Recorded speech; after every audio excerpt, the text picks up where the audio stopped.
வாழ்க, குருவே துணை. ஓம் தன்வி. இன்றைக்கு தன்னுடைய 43வது பிறந்தநாள் விழாவை தன்னுடைய ஆழ்மன பக்தர்களோடு கொண்டாடி மகிழ்ந்து கொண்டிருக்கக்கூடிய பிறந்த நாள் விழா கொண்டாடுகிற நாயகன் நம்முடைய வணக்கத்திற்கும் பாராட்டுதலுக்குரிய ஆன்மீக குரு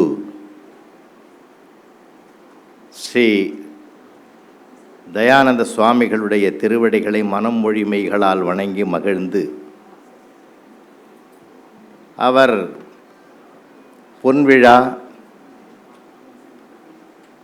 வைர விழா, பவள விழா, முத்து விழா, 100ஆண்டு விழா கண்டு எல்லா சிறப்புகளையும் இந்த உலகத்திற்கு அள்ளி வழங்க வேண்டும் என்று எல்லாம் வல்ல இறைவனை பிரார்த்தித்து கொண்டு அவரை வாழ்த்தி வணங்குகிறேன். நல்ல ஒரு கைத்தட்டல் கொடுக்கலாமே. இதில் என்ன ஒரு பெரிய பிரச்சனைன்னா, நான் பேசுகிறது ஒரு சிலர் தான் புரியும்னு நினைக்கிறேன். நானும் எவ்வளோ முயற்சி பண்ணுறேன் ஹிந்தி படிக்கிறதுக்கு முடியல. ஏன்னா அந்த மொழி ஒரு மனிதனை இணைக்கிறது இல்லைங்களா. எந்த மொழியும் நல்ல மொழி தான். அப்போ நான் படிக்கிற காலத்தில் இருந்தவங்க அந்த மொழி நல்லது இல்லைன்னாங்க. இப்போ அவங்க வீட்டில் எல்லாருக்கும் அது நல்ல மொழியாக தெரியுது. ரொம்ப சிரமம். என் அன்பு தம்பி மதுரை ராமகிருஷ்ணன் அவர்களே, நம்முடைய ஆதித்யா மீடியாவிலிருந்து வருகிற தம்பி பேர் ஞாபகம் இல்லை, நண்பர்களே, அருமை நண்பர் விஜய் அவர்களே,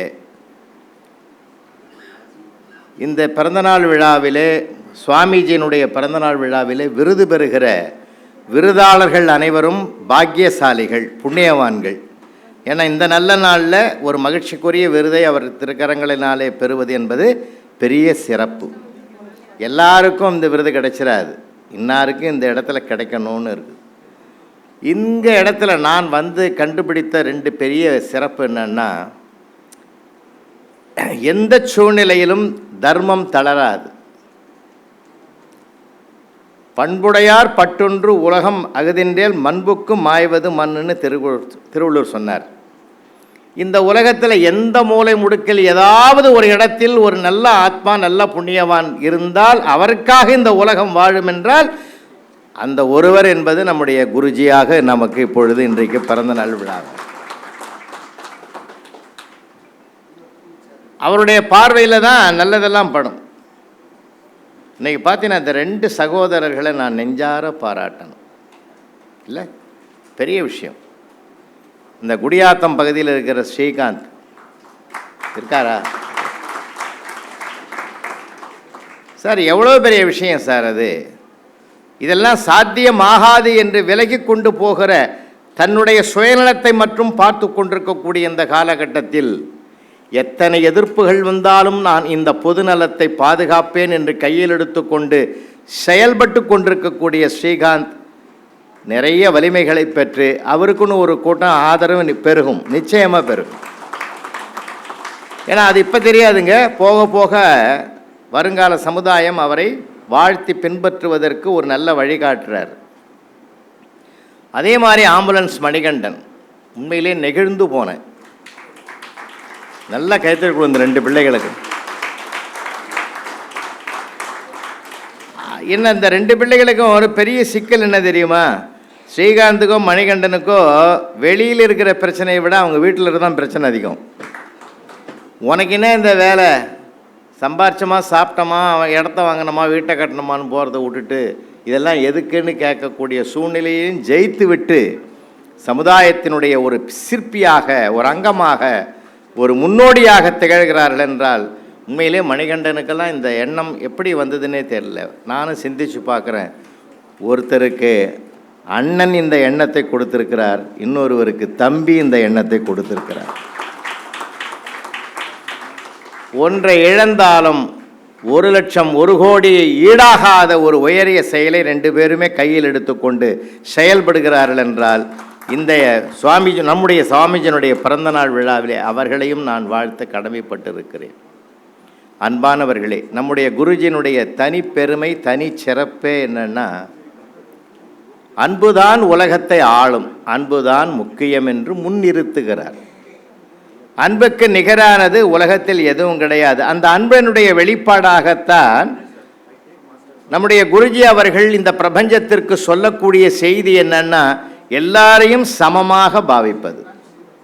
இவருக்கு ஒரு இது, இவருக்கு ஒரு சிறப்பு, அவருக்கு ஒரு சிறப்புன்னு இல்லாமல் எல்லாரும் சரி நிகர் சமம். நம்பங்க மகாகவி பாரதி அந்த சரி நிகர் சமம் என்ற அழகிய சொல்லுக்கு சிறந்த உதாரணமாக நம்முடைய குருஜி அவர்கள் செயல்படுவது தான் மிகப்பெரிய சிறப்பு. இவர் விஐபி, இவர் சாதாரண ஆளுன்னெல்லாம் பாரபட்சம் பார்க்காமல் எல்லோரையும் சமமாக பார்க்கிற அந்த சமநிலை, நகையே அழுகை இளிவரல் மருட்கை அச்சம் பெருமிதம் வெகுளி ஓகை என்று அப்பாலிட்டே மெய்ப்பாடு என்பது தொல்காப்பியத்திலே 8 நிலைகளை சொல்கிறார். ஆனால் நம்முடைய குருஜி மூலமாக இந்த பிரபஞ்சத்துக்கு கிடைத்த இன்னொரு சிறப்பு சமநிலை என்ற 9வதையும் உருவாக்கி கொடுத்திருக்கிறார். எல்லாரையும் சமமாக பார். ஜாதியை கடந்து, மதத்தை கடந்து, இனத்தை கடந்து, மொழியை கடந்து, செல்வத்தை கடந்து, சிறப்பை கடந்து எல்லாரையும் ஈக்குவலாக சமமாக பார்க்குற அந்த ஒரு நோக்கம்தான் நம்முடைய குருஜியினுடைய மிகப்பெரிய கோட்பாடாக இந்த பிரபஞ்சத்தை நோக்கி பயணித்து கொண்டிருக்கிறது என்பது மிகப்பெரிய சிறந்த விஷயம். அது எல்லாருக்கும் வராதுங்க. அந்த ஒரு பார்வை, அவருடைய கருத்துக்கள் எல்லாம் அவருடைய நூல்களிலே நாம் பார்க்குற போது அதை அந்த கோட்பாட்டை நோக்கி போகிறது. இன்னொரு சிறந்த செய்தியை என் அனுபவத்தில் சொல்கிறேன். அருட்பிரகாச வள்ளலார் பசிப்பிணி மருத்துவராக இந்த பிரபஞ்சத்தில் வாழ்ந்தார். அப்படி வாழ்ந்தார் என்று சரித்திரத்தில் நாம் படிக்கிறோம். ஆனால் நாம் செய்த பாக்கியம் வள்ளலாரோடு வாழ்ந்து கொண்டிருக்கிறோம் என்பதுதான் என்னுடைய பணிவான கருத்து. ஏன்னா அவருக்கு முக்கிய நோக்கமே பசியாற்றுவது. ஒரு மனிதனுக்கு மிக மிக முக்கியமானது உண்ண உணவு, உடுக்க உடை, இருக்க இடம் என்றால் அதில் அத்தியாவசியமானது அந்த உணவு. இன்னொரு உயிருக்கு ஏற்பட்டிருக்கிற அந்த பசி உணர்வை தன் உணர்வாக எடுத்துக்கொண்டு பசியாற்றுகிற மிகப்பெரிய உயரிய மனிதநேயத்தை கையில் எடுத்துக்கொண்டு அன்பே சிவம் என்று உலகத்துக்கு எடுத்து சொல்லி அன்புதான் உலகத்தை ஆளும் என்பதையும் நிரூபித்து சமநிலையை கையில் எடுத்துக்கொண்டு பசியாற்றுகிற மனிதநேயத்தையும் செயல்படுத்தி கொண்டிருக்கக்கூடிய நம்முடைய குருஜி அவர்கள் நம்முடைய வாழ்த்துக்களை, அவருடைய ஆசீர்வாதத்தை பெற்றாலே மிகப்பெரிய சிறப்பு. நாம் வாழ்த்தணும். இருந்தாலும் இன்றைக்கு பிறந்தநாள் விழாவை, அவருடைய பிறந்தநாளை நம்முடைய பிறந்தநாள் விழாவாக நாமே மகிழ்ந்து கொண்டாடுகிற ஒரு குதூகலமான ஒரு நல்ல நாளிலே அவருடைய வாழ்த்தை, அவருடைய ஆசீர்வாதத்தை பெறுகிற ஒரு பெரும் பாக்கியம் நமக்கு கிடைத்திருக்கிறது. சொல்லுவாங்க எல்லாமே குருவிலா வித்தை பாழ்னு சொல்லுவாங்க. மாதா பிதா குரு தெய்வம் என்பதுதான் நம்முடைய இந்திய தேசத்தினுடைய மிகப்பெரிய ஆணிவேர்.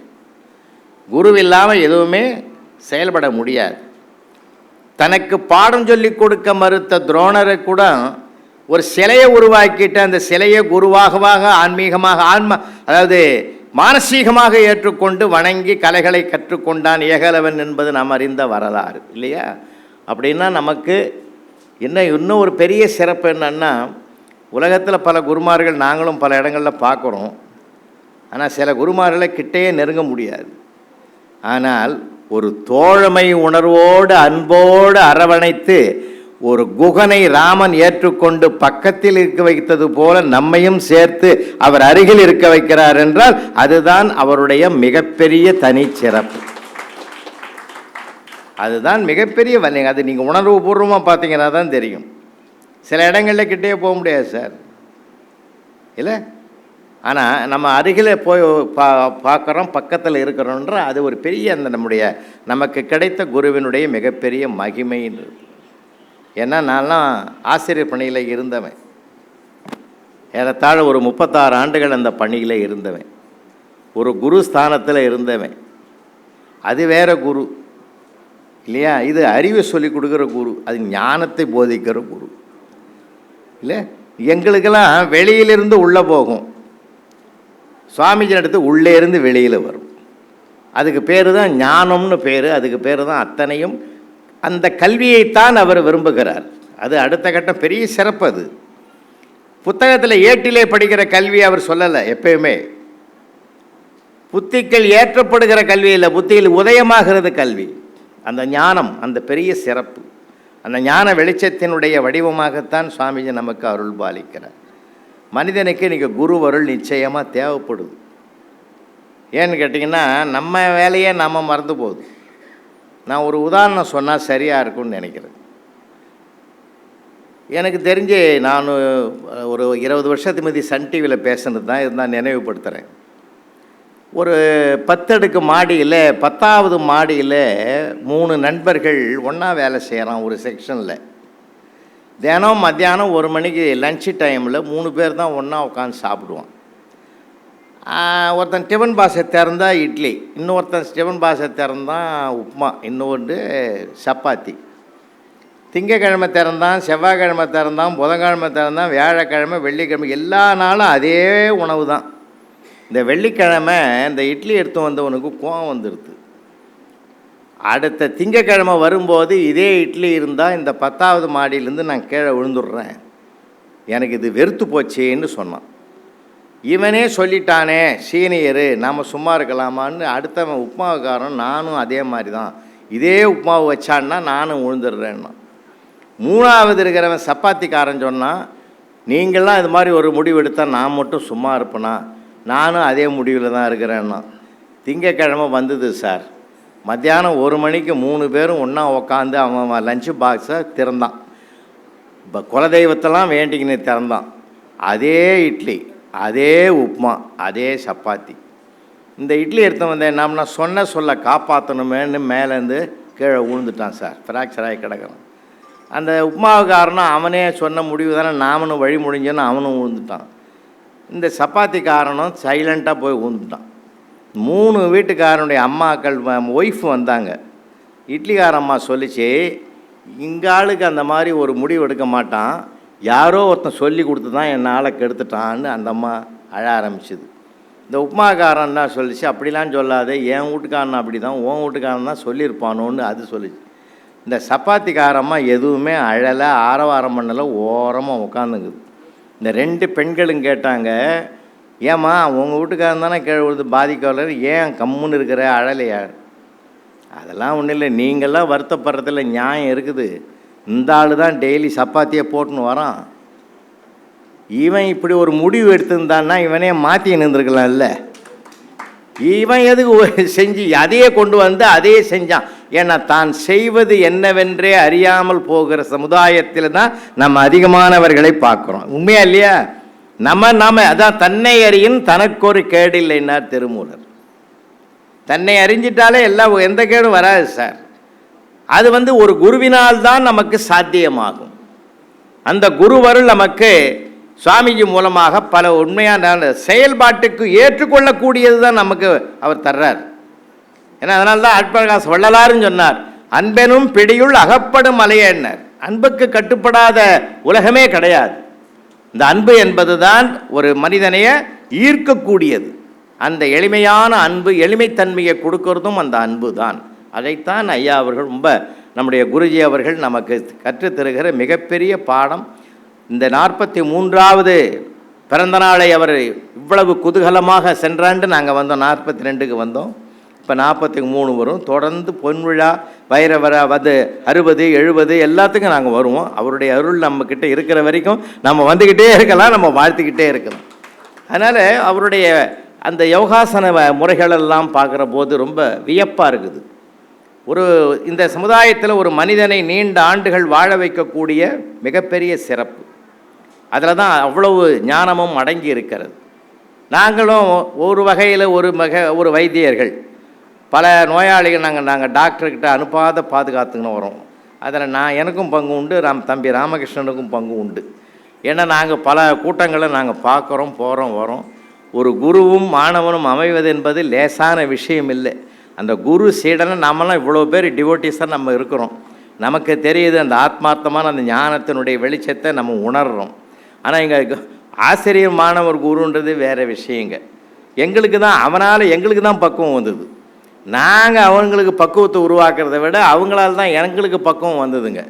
ஏன்னா அந்த பக்குவத்தை பற்றி நாங்கள் பல இடங்களில் பாடம் கேட்டதுனால நாங்கள் பதற்றமடையவே மாட்டோம். அதுதான் முக்கியமானது.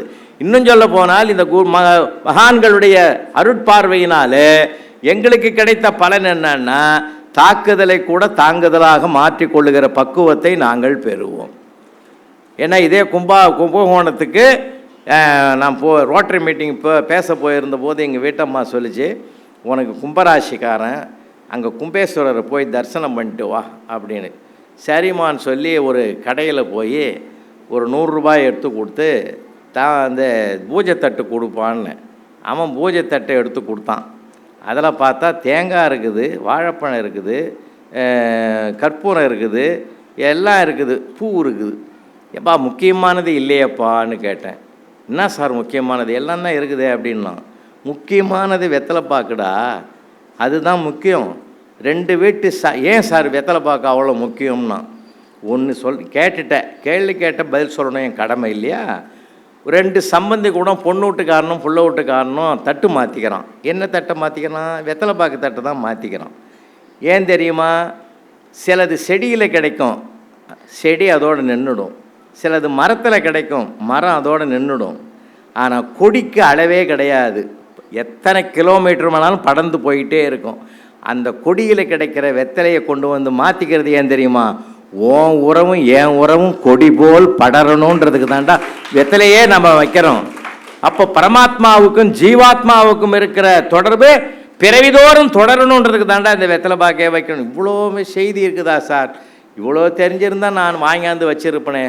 அடுத்த முறை வச்சிடுறேன் சார், ப்ளீஸ் கோச்சிக்காதீங்க, 3வது பெட்டிக்கடையில் கேளுங்க, அவன் வச்சிருப்பான்னு. சரி, நான் அங்கிட்ட போய் ஒரு 5 ரூபா நோட்டை எடுத்து கொடுத்து வெத்தலை பாக்கு விட்றா தம்பின்னு கொடுத்தான் சார். வாங்கி எண்ணி பார்த்தா 2 வெத்தலை 2 பாக்கு இருக்குது. நான் கேட்டேன், கூட 2 வெத்தலை வைக்கக்கூடாதான்னு. நான் படிக்கிற காலத்தில் நீ கூட 2 மார்க் போட்டிருந்தீங்கன்னா நான் ஏன் அந்த கடை வைக்கிறேன்னா சார், அவன் நான் ஏன் இந்த கடை வைக்கிறேன்னா அப்போ தான் எனக்கு பகீர்னு ஆச்சு. அப்படின்னா நீ யாருன்னு கேட்டேன். குரோம்பேட்டையில் உங்ககிட்ட தான் படித்தேன்னா. குரோம்பேட்டையில் படிச்சுட்டு என்னடா கும்பகோணத்தில் வேலைன்னு. எங்கள் சித்தப்பாக்கு புண்ணியத்தில் இந்த கடை வச்சு கொடுத்தாரு, நடக்குது, என் வாழ்க்கை நடக்குதுன்னா. அப்போது நான் எதையுமே எளிமையாக எடுத்துக்கிற பக்குவம் எங்ககிட்ட நாங்கள் தான் குருன்னு நினைக்கிறதே கிடையாது. என்கிட்ட படிக்கிறவன். ஆனால் எங்களுக்கு இப்படிப்பட்ட ஞான வள்ளல்கள் கிடைத்ததனால் அவருடைய அருட்பார்வை தினம் இல்லை, ஒரு முறை பட்டாலே போதுங்க, எங்களுக்கு 1 வருஷம் டானிக் வைப்ரேஷன் நல்லா உள்ளே ஓடிக்கிட்டே இருக்கும். பல ஞானிகளை நாங்கள் பார்த்துருக்குறோம். காஞ்சி மகா பெரியவனை நான் தரிசனம் பண்ணவன் நான். ஆமாம், அதெல்லாம் பெரிய புண்ணியங்க. அவர் தான் சொல்லுவோம், மகா பெரியவர் சொல்கிற வார்த்தை அதுதான், உலகம் ஒரு வீடு, இந்தியா அதன் பூஜை அறைன்னுவார். அப்படி ஒரு பக்தி மார்க்கத்திலே பயணிக்கக்கூடிய ஒரு எது ஆன்மீகம் என்பதை சுவாமிஜி நமக்கு விளக்கிறார். எது ஆன்மீகம்? ஆன்மீகம் என்பது எது என்று கேட்டால், உண்மையான அன்பை எவன் ஒருவன் கையில் எடுத்துக்கொண்டு அடுத்தவனுடைய அடிவயிறு பசியை தீர்ப்பதற்கு மருத்துவனாக மாறுகிறானோ அதுதான் உண்மையான ஆன்மீகம். நான் படித்த கல்வி எனக்கு சம்பாதியத்தினை கொடுத்து என்னை உயர்த்துவதற்காக அல்ல, இந்த பிரபஞ்சத்தை உயர்த்துவதற்கான கல்வியாக அது இருக்க வேண்டும். அதனால்தான் சுவாமி விவேகானந்தர் சொன்னார், கல்வி என்பது ஏற்கனவே மனிதனிடம் மறைந்து கிடக்கும் மறுமலர்ச்சியினர். எவ்வளோ பெரிய விஷயம் சார். இன்றைக்கு நம்ம சுவாமி விவேகானந்தர் நம்ம கூட இல்லை, அருட்பிரகாச வள்ளலார் நம்மக்கிட்ட இல்லை. ஆனால் அவர்களெல்லாம் சேர்ந்த ஒரு ஞான பெருவள்ளலாக நம்முடைய குருஜி நம்மிடத்தில் எளிமையாக இருந்து நல்வழி காட்டுகிறார் என்றால் அது நாம் செய்த புண்ணியம், நாம் செய்த பேரு. அந்த மகான் மேலும் மேலும் பல ஆண்டுகள், நம்முடைய 100 ஆண்டுகளையும் வெற்றி கொண்டு, அது என்னமோ இந்த வருஷம் எனக்கு பெரிய சிறப்பு என்ன தெரியுங்களா?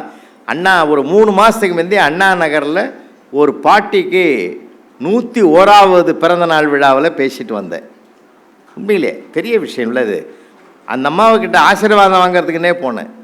அதே மாதிரி இப்போ சமீபத்தில் 103வது வயதை தொடங்குகிற ஒரு பெரியவருக்கு நான் போய் போன 10 நாளைக்கு முந்தி தான் பேசிட்டு வந்தேன். அது மாதிரி நமக்கு நிறைய ஒரு இறைவனுடைய அருளால் கிடைத்த ஒரு பெரிய வாய்ப்பு.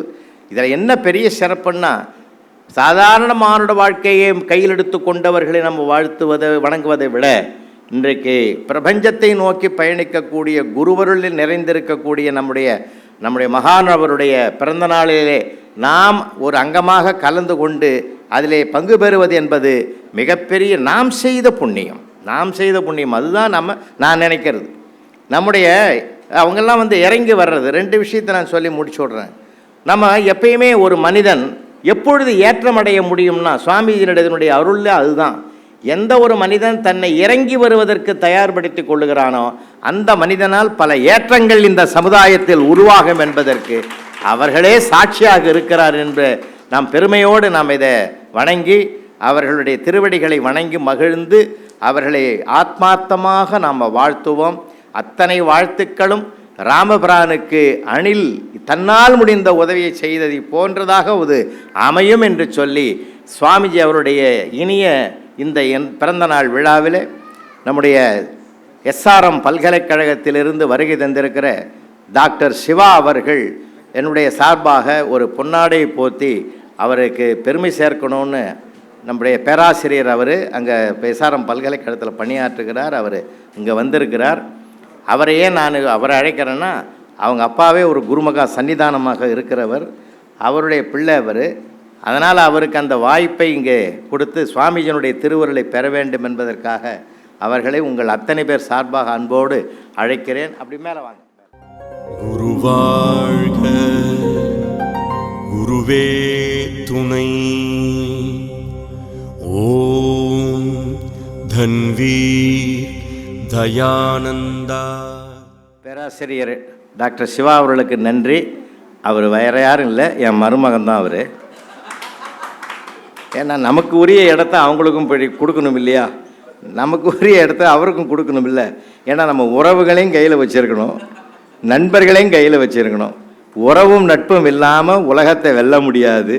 அந்த உறவும் நட்பும் நன்ற செழிப்பாக வளமாக நலமாக வாழணும்னா எல்லாம் வல்ல குருஜியினுடைய திருவடியை பணிந்து அவர் திருவுருளை பெறுவோம் என்று சொல்லி இந்த நல்ல வாய்ப்புக்கு நன்றி கூறி விடைபெறுகிறேன். வணக்கம்.